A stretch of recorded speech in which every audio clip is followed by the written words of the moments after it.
All right, for more on this, we're also now being joined by Lester Munson, co-head of the international practice at BGR Group, a leading government relations firm in Washington, D.C., and senior fellow National Security Institute. Thank you so much for joining us, Mr. Munson, on the show. We were just talking about immigration and how that is front and center of Donald Trump's agenda as well. Of course, he is to sign a slew of executive orders today. What is your take on this, sir? Well, I think the immigration issue is clearly a big winner for President Trump. It's one of the reasons he won the election in November. I think it's fair to say that for the most part, President Biden's policies on the border were not very popular with Americans. And so President Trump signaling a huge shift here is no surprise at all. The border, particularly the southern border between the U.S. and Mexico, has been a problem for a long time. Even people who are not political supporters of President Trump agree on this issue.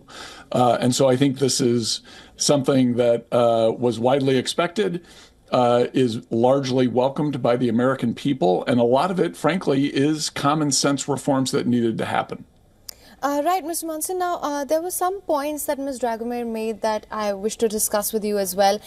One, she spoke about how equating immigrants to criminals, that is going to create a lot of animosity and perhaps is not the best approach. Also, speaking of the 1798 Alien Enemies Act to be invoked, she actually highlighted how that reflects an egregious lack of legislation in the United States and how there needs to be reform and some updates to that as well. How do you assess that? Well, first of all, I think everyone is aware by now that President Trump's messaging is often provocative on purpose. What he is, and while I'm not here to defend the merits of that kind of method of communicating, that's what he does. The American people have internalized that. And so as he makes these statements, I think people are aware that what this really is simply a much tougher immigration policy than most Americans were looking for. Regarding the other point, yes, it is true. The U.S. needs immigration reform. If comprehensive reform could pass Congress that toughened up the border but allowed for a more sensible way of bringing in people as immigrants that Americans would welcome, which, by the way, is the majority of them, that would be a welcome change. But that's been very difficult to do. Neither party has been willing to compromise on this at a certain point. It's true that we came close to something at the end of the Biden administration, but that was mostly a political exercise on both sides. But yes, it's true, larger, broader immigration reform is needed. Nevertheless, the simple issue is the border has been uncontrolled for a long time. Too many people came in without any kind of controls in place. There was occasionally dangerous situations. That appears to be the thing that Donald Trump wants to change. He will probably be judged on whether he's able to successfully do that or not. Right, Mr. Munson, you mentioned how it's interesting that you mentioned this, that Trump's speeches are often provocative and on purpose, because this is exactly what Dr. Dragomir said as well, that he perhaps is very mindful of the fact that he is ruffling feathers, that he is making these statements, but he is mindful of that and he perhaps doesn't care. My point here is that an effective approach? Can that really result in him achieving his foreign policy goals or even domestic goals? Because at a position like his, perhaps the stakes are a lot higher. Question. And I think we're going to see answers in the positive and in the negative on this in the years ahead. In some cases, it can be quite helpful, and it can kind of unlock situations that had been very frustrating for others to deal with. In other cases, he can inadvertently or perhaps advertently irritate friends and allies, and then they're less likely to work with him. So I think this is exactly the question. This is something we saw in the first Trump term.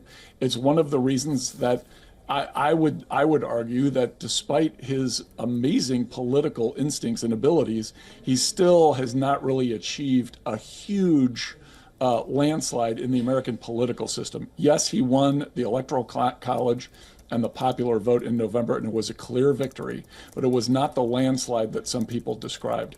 If he were able to better control this communication technique of his, I think you would see much broader support for him because on most of the issues, he's in the spot where most Americans are on economics, on immigration, on foreign policy. His positions are actually quite popular.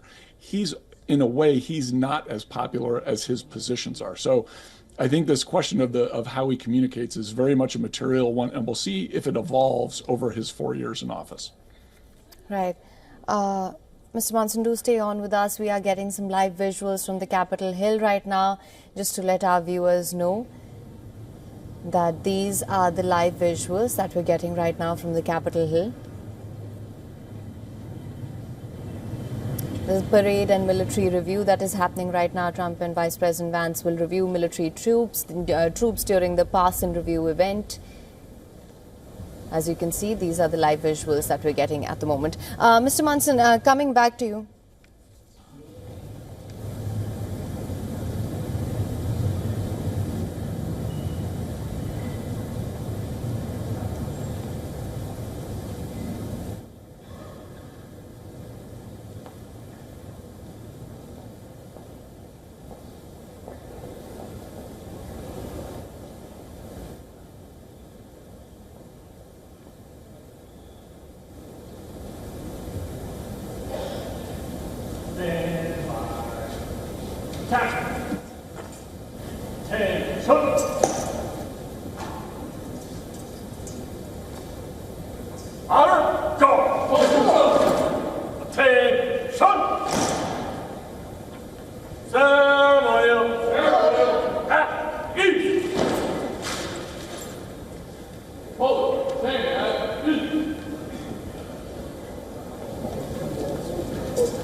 Mr. Monson, coming back to you, I'm extremely sorry for that interruption.